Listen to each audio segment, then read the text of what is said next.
Good morning.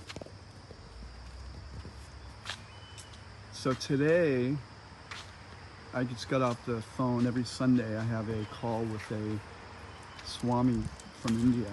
So I'm in a philosophical state of mind. And we were talking about independence and a couple other topics. You know, in India, there's sort of many philosophies, but there's two basic ones. One is called impersonalism and the other is called personalism. And so there's been this eternal argument in a way, but there's a synthesis of both.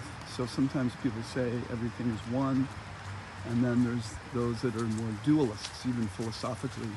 You know, everyone is different. The material world is different from the human being, and the human being is different from God. You know, it's very dualistic. And so there's an aphorism, Achincha Beta Beta Tattva, which means inconceivably one and different. And I touched on this the other day. And the analogy that's often given is the sun and the particles of light emanating from the sun, or a spark in a fire that is related, or a particle of a wave on the ocean, something like that, a particle of water. That particle is the exact same in quality as the ocean, but it's still a particle. So the idea is that the living entity, and I mentioned before, is called Tatashta. Tatashta means marginal. And that means that we have all the same qualities as Source, and is what they call Bhagavan, or Brahman, Spirit, Aham Brahmasmi. But in potency, it's limited in the sense that because it's a part of the whole. So when we align our consciousness with the intention of the whole, big transformation begins to happen.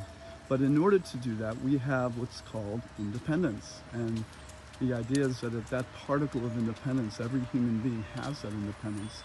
And so therefore we are 100% responsible for choosing how we use our independence. And this is where karma comes into, because even though we're influenced by many things, by so many things, we could go into a whole list of what those things are, when it comes down to it, we're the choosers.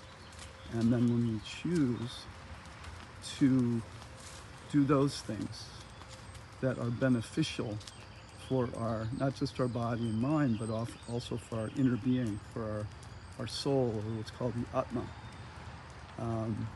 then this is considered to be the highest and the most beneficial use of independence. We have to choose. We get to make the choice, ultimately.